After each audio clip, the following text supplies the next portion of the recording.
तो इस कड़ी में अब बात उस खबर की जिसमें देशभक्ति की छौंक है, जिस खबर को 21% लोगों ने आज इस कार्यक्रम में देखना चाहा है। देशभक्ति यह हर नागरिक का स्वाभाविक गुण होता है, लेकिन इसको भी सरकारें हमको आपको समझाती हैं कि कैसे देशभक्ति को जिंदा रखा जाए। उस कड़ी में आज दिल्ली में केजरीवाल सरकार ने अपना बजट पेश किया, तो उसमें देशभक्ति के लिए इतनी बातें थी, इसको देशभक्ति का बजट ही बता दिया। आजादी के 75 वर्ष पूरे होने पर दिल्ली सरकार जोर शोर से आयोजन करेगी। इसके लिए 75 सप्ताह तक देशभक्ति महोत्सव मनाया जाएगा। इसकी शुरुआत 12 मार्च से कनॉट प्लेस से कार्यक्रम से होगी। दिल्ली में केजरीवाल सरकार 500 जगहों पर बड़े बड़े तिरंगे लगाएगी। इसके लिए बजट में 45 करोड़ रुपए का प्रस्ताव रखा गया है। शहीद भगत सिंह पर कार्यक्रमों के लिए 10 करोड़ रुपए का प्रस्ताव है। डॉक्टर भीमराव अंबेडकर पर कार्यक्रमों के लिए 10 करोड़ रुपए का प्रस्ताव रखा गया है। स्कूलों में देशभक्ति पाठ्यक्रम की शुरुआत की जाएगी और इसके लिए रोजाना एक पीरियड देशभक्ति की क्लास का होगा। बात सुनने में तो बेहद अच्छी लग रही है, लेकिन सवाल है कि इसके राजनीतिक मायने क्या हैं। अब तक बीजेपी राष्ट्रवाद और देशभक्ति की एग्रेसिव ब्रांडिंग करती थी, लेकिन अब केजरीवाल की सरकार और पार्टी भी इसी ब्रांडिंग में दाखिल हो रही है। ऐसे में बीजेपी आपके कदमों को नाटक करार दे रही है।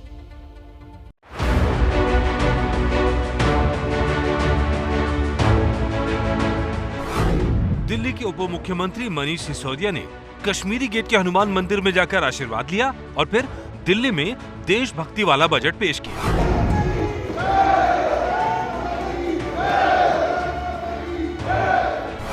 59,000 करोड़ के बजट में वैसे तो कई बातें थी, लेकिन केंद्र में थी देशभक्ति। मौका आजादी की 75वीं वर्षगांठ का हो तो जश्न और समारोह में हैरानी नहीं होनी चाहिए, पर आम आदमी पार्टी ने अपने बजट में देशभक्ति की ठीक वैसी ही ब्रांडिंग कर दी जैसी बीजेपी अब तक किया करती थी।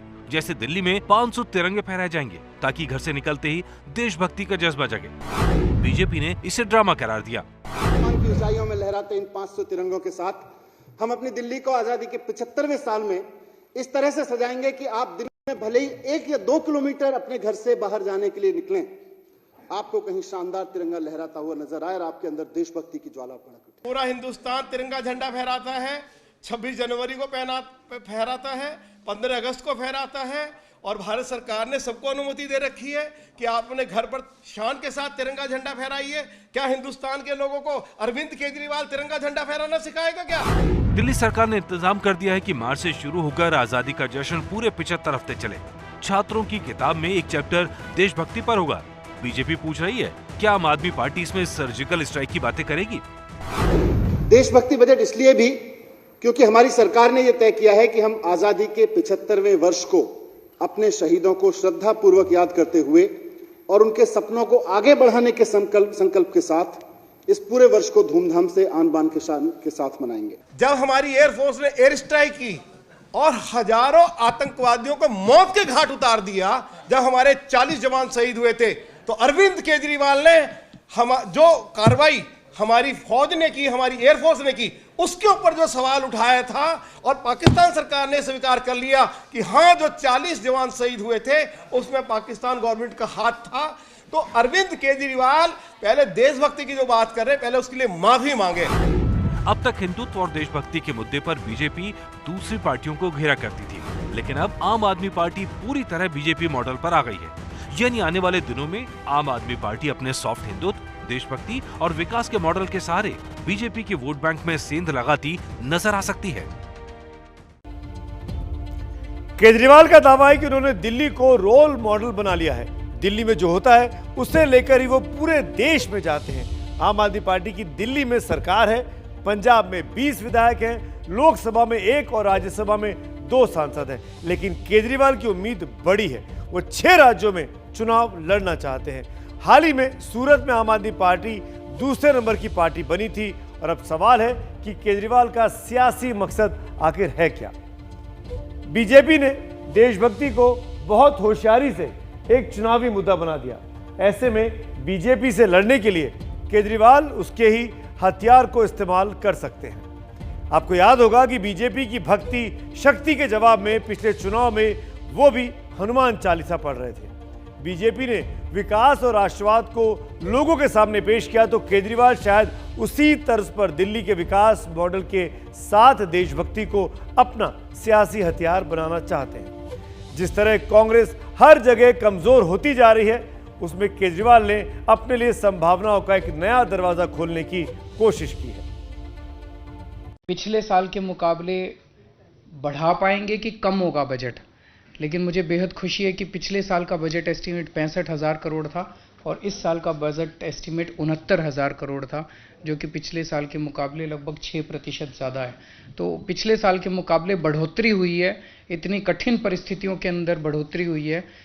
ये मैं इसके लिए दिल्ली के लोगों का खासकर धन्यवाद देना चाहता हूँ, जिन्होंने अपनी सरकार के ऊपर भरोसा किया और इतनी कठिन परिस्थितियों के अंदर भी उन्होंने पूरा अपना टैक्स दिया, अपनी जिम्मेदारी पूरी की, जिससे कि सरकार चल रही है और अच्छे से चल रही है।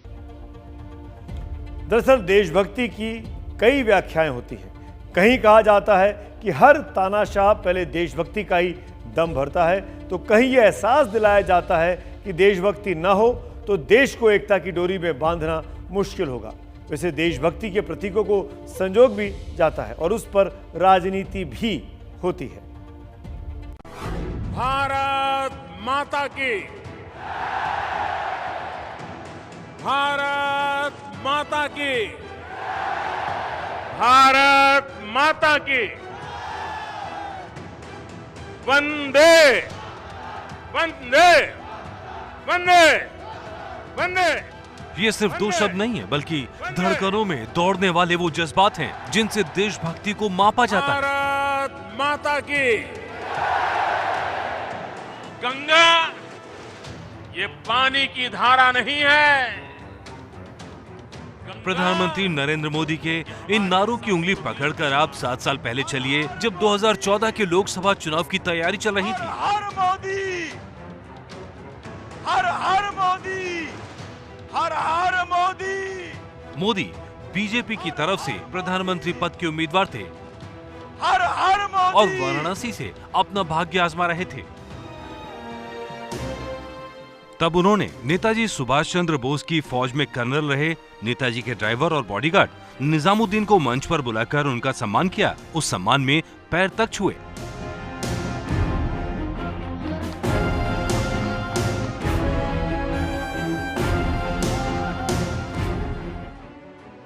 हिंदुस्तान की मिट्टी में न जाने कितने रंग, कितनी जाति, कितने धर्म, कितनी कौम, कितनी सोच मिली है, लेकिन भारत विचारों के उस महासमुद्र का नाम है जिसमें ये सब कुछ मिल जाते हैं और इनको मिलाकर जो भावना बनती है उसको कहते हैं देशभक्ति।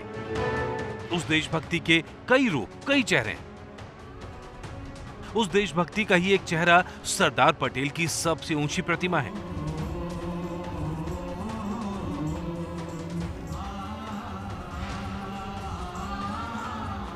उस देशभक्ति का ही एक चेहरा घर की दीवारों पर सजी किसी गांधी, किसी नेताजी की तस्वीर है। और उस देशभक्ति का ही रूप यह है कि सेना के जांबाजों के लिए हर हिंदुस्तानी का माथा सम्मान में झुक जाता है। और कई बार इसी जज्बे की चुनावी झलक भी दिखाई पड़ती है। कांग्रेस के स्वभाव में लोकतंत्र का नामो निशान नहीं। इस परिवार में तो दूर दूर तक भी लोकतंत्र से कोई लेना देना नहीं है और इसलिए लोकतंत्र की हर बात को नकारने के, इनकार करने के वो मौके ढूंढते रहते हैं। भारत माता की। हिंदुस्तान का हर नागरिक इस देशभक्ति की एक मिसाल है। हर जुबान से निकलने वाली भारत माता की जय हमारे विश्वास को देशभक्ति की एक डोर में बांधती है। वंदे मातरम, वंदे मातरम। और इसीलिए कोई भारत माता की जय पर शक करता है तो उस पर विश्वास की मोहर वाली इंकलाबी आवाज भी उठती है।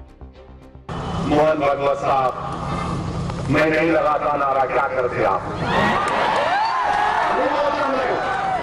मेरे गले में छुरी भी रख देंगे तो नहीं बोलूंगा मैं, क्योंकि हिंदुस्तान के कॉन्स्टिट्यूशन में कहीं पर भी लिखा हुआ नहीं है भारत माता की जय बोलना। मैं ये जानने में इंटरेस्टेड नहीं हूं कि भारत माता की जय कहना मेरा कर्तव्य है कि नहीं, ये मैं जानना भी नहीं चाहता, इसलिए कि ये मेरा कर्तव्य नहीं, मेरा अधिकार। और मैं कहता हूं भारत माता की जय, भारत माता की जय, भारत माता की जय।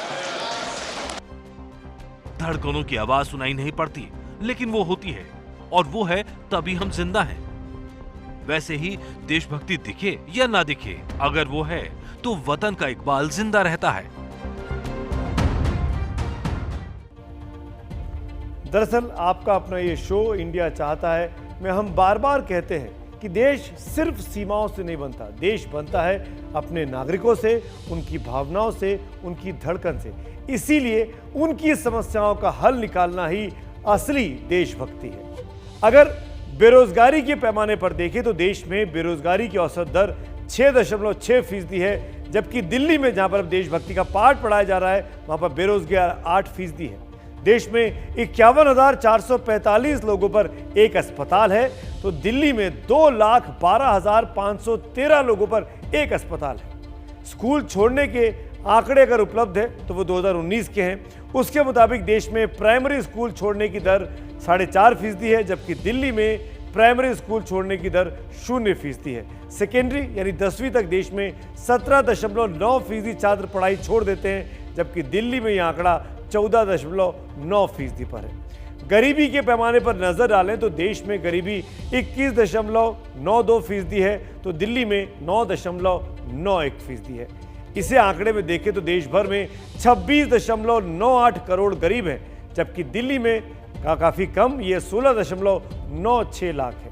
लेकिन जब आय के पैमाने पर देखते हैं तो देश की राजधानी दिल्ली के आंकड़े बेहतर नजर आते हैं। देश में प्रति व्यक्ति आय 1.2 लाख रुपए के आसपास है, जबकि दिल्ली में प्रति व्यक्ति आय करीब 3.5 लाख रुपए के ऊपर है। इन आंकड़ों को देखने के बाद आप सोच रहे होंगे कि असल मुद्दे क्या है। क्या इलाज के लिए एड़ियां रगड़ रगड़ कर मरता हुआ शख्स किसी आदर्श देश का नागरिक हो सकता है? इस बारे में सोशल मीडिया पर भी लोगों की राय से आपको अब रूबरू करा देते हैं। ट्विटर पर कृष्ण कुमार वाजपेयी कहते हैं, ये देशभक्ति नहीं, राजनीति की पाठशाला चलाएंगे और कुछ नहीं। इसी तरीके से एक और यूजर डॉक्टर विवेक रंजन केजरीवाल के फैसलों की तारीफ करते नजर आए। उन्होंने कहा कि best education policy, best health facility, best economic government, वो परफेक्ट नहीं है पर दूसरे नेताओं से बेहतर है। अब इसमें लोग क्या कहते हैं ये भी जरा ध्यान से सुनिए। जैसे यहाँ पे रात के टाइम सेफ नहीं है, पहले वो एक मुद्दा बड़ा ज़्यादा, रात के टाइम लेडीज़ वगैरह गर्ल्स वगैरह जा नहीं सकती। दिल्ली का नाम बड़ा ज़्यादा बदनाम हो चुका है कि रात को दिल्ली में लूट लेते, जैसे हम बाहर से हैं। अच्छी बात है, देशभक्ति के साथ साथ उनको और भी चीज़ें दिखाएंगे, मैनर्स लाइक सफाई, ये वो सब देश के प्रति जागरूकता, अच्छी बात है बहुत। तो मैं तो चाहता हूँ कि सबसे पहले तो स्कूलों के ऊपर ध्यान दिया जाए, और उसके बाद जैसे हेल्थ लाइन हुई उसके ऊपर ध्यान दिया जाए। तो देशभक्ति वाले बजट पर आपने लोगों की राय सुनी। अब देखिए दिल्ली ने आज के अपने बजट में कहां पर और पैसा खर्च किया है। दिल्ली के उप मुख्यमंत्री मनीष सिसोदिया ने 7वीं बार दिल्ली का यह बजट पेश किया है। दिल्ली सरकार ने 69,000 करोड़ रुपए का बजट पेश किया। शिक्षा पर 16,377 करोड़ रुपए खर्च किए जाएंगे। स्वास्थ्य पर 9,934 करोड़ रुपए खर्च होंगे।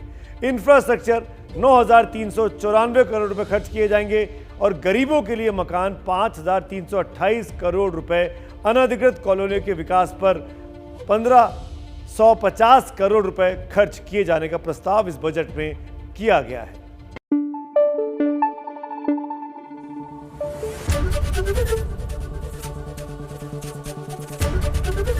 एबीपी न्यूज आपको रखे आगे।